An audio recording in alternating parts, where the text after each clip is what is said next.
karena emang eh, lebih baik sih, supaya kita lebih lebih enak, lebih tahu lebih lanjut mengenai calon dan keluarganya, lebih enak silaturahmi pertama.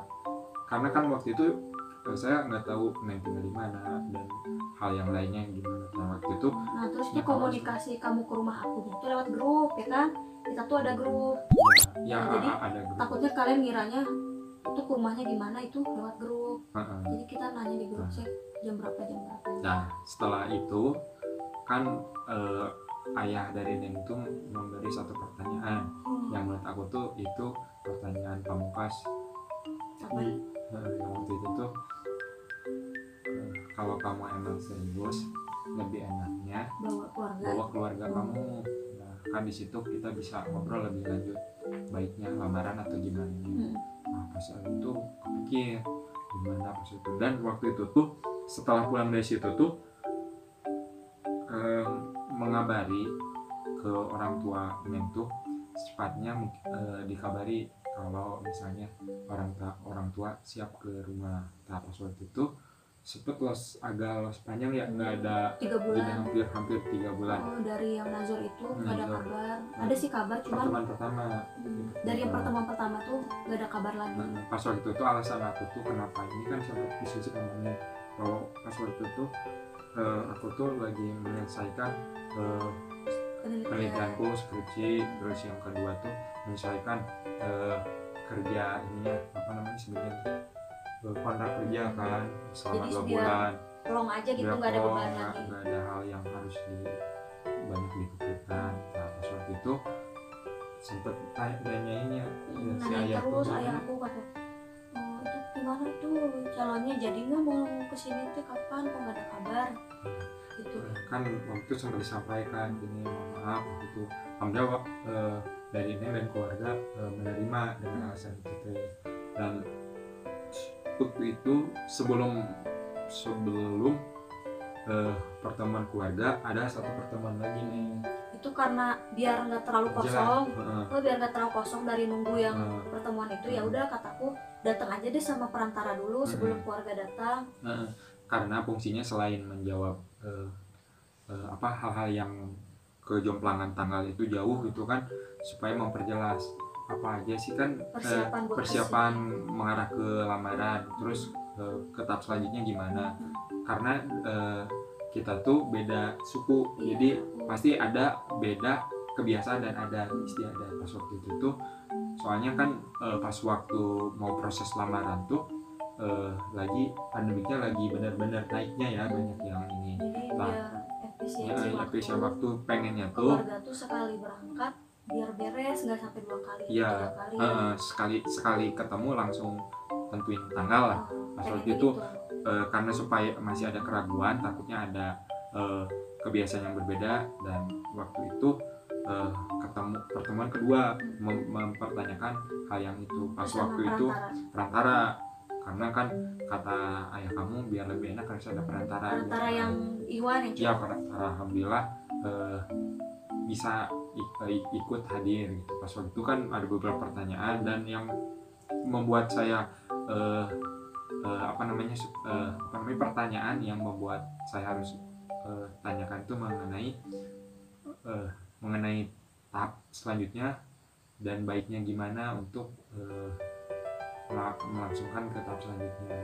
Menanyakan ke orang tua ayah dari yang sendiri.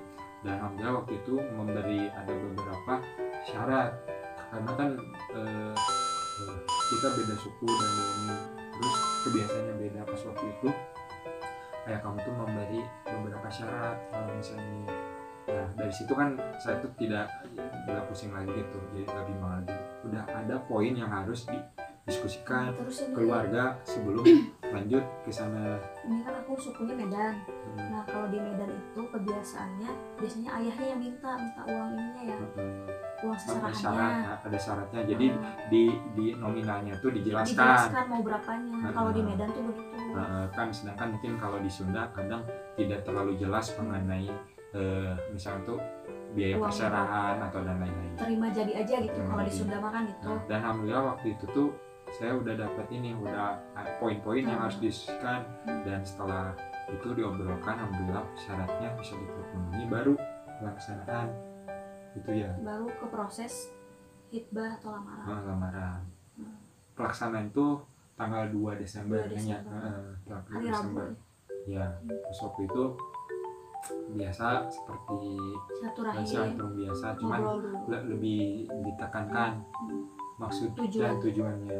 Terus kayak gimana Neng pas waktu Neng deg-degan nggak pas waktu itu? Pas waktu itu belum deg-degan sih, cuman pas yang dipanggil kan aku mah di kamar, kalau keluarga mah ada di ruang tamu ya, keluarga Ajejen sama keluarga aku. Terus dipanggil tuh sama abang aku yang mimpin acara lamarannya, baru ditanya lagi, yakin ini mau nikah? Terus kataku yakin, insya Allah. Terus ini bener gak calonnya, digituin ya. Abang aku, ya bener kataku teh. Nah terus langsung tiba-tiba, jadi kapan ini teh rencana nikahnya, digituin kan ya, langsung nentuin jadwal kayak tanggal ya, pernikahan. Alhamdulillah jawabnya gini, kalau dari diskusi aku sama Ajejen mah tanggal 31 Januari. Tiba-tiba langsung gimana, sepakat tidak? Tanggal 31 ke orang Medan mah suarana iyanya. Jadi emang tegas ya. Dan mempertanyakan kembali ya, ini benar nggak, terutama ke saya dan ayah, karena kan ini apa namanya, ke calonnya ya, mestiin. Takutnya itu cuman hanya omongan biasa, nggak pasti. Alhamdulillah waktu itu dipastiin tanggal segitu. Tanggal segitu tuh emang waktu itu sempat diskusi ya, selama ini perantara sama ini baiknya gimana ya, kata perantara cuma terserah kita alhamdulillah dapat tanggal segitu. Kalau di proses taruh sih lebih baiknya dari hitbah itu jangan diperlama, harus disegerakan, karena kan kita nggak tahu misalnya umur atau kedepannya kayak gimana. Banyak godaan, setan itu kan makin semangat ya buat menggoda orang yang ingin menikah, paling semangat. Jadi menghindari dari godaan setan juga. Nah mungkin itu aja kisah proses perjalanan taruh kita. Semoga yang baiknya dapat bermanfaat buat kalian, yang buruknya jangan dicontoh. Memang pesannya ya gimana, apa yang dipersiapkan kamu sebelum proses taruh sampai menikah tuh, hal apa yang kamu lakukan? Kalau yang aku lakukan paling pertama ya pasti restu ayah. Terus gimana? Minta apa? Jadi sebelumnya aku bilang aku pengen nikah tuh, aku tuh sebelumnya ke ayahku dulu, ayah aku boleh nggak nikah? Terus kata ayah boleh, bawa aja, udah punya calon gitu dulu. Ada calon mah tapi belum terlalu kenal, soalnya mau taruhkan dulu kata gitu kan. Oh gitu, ya udah nanti suruh ke rumah kata ayahku gitu kan. Berarti dari situ kan udah ada lampu hijau ya. Itu poin pertama. Poin keduanya apa nih? Berbakti pada kedua orang tua. Nah itu penting banget ya. Apalagi kan namanya seorang perempuan kan akan meninggalkan keluarganya. Yang pertama surganya itu ada di orang tua, jadi pindah ke suaminya. Jadi benar-benar berat gitu tanggungannya. Makanya sebelum kita menikah ya usahakan berbakti dulu sebanyak-banyaknya. Harus baik dulu lah hubungan kita sama orang tua. Sama yang paling penting lagi adalah ilmu untuk kita menjadi istri, ilmu menjadi ibu, ilmu rumah tangga, ilmu agama, apalagi itu paling penting. Jadi selama malah sebelum niat untuk taruh pun udah diperbanyak ilmu pranikah. Aku emang udah sering ikut kuliah di WhatsApp juga. Jadi ya ngerasa bahwa udah siap lah jadi istri, udah siap lah jadi istri.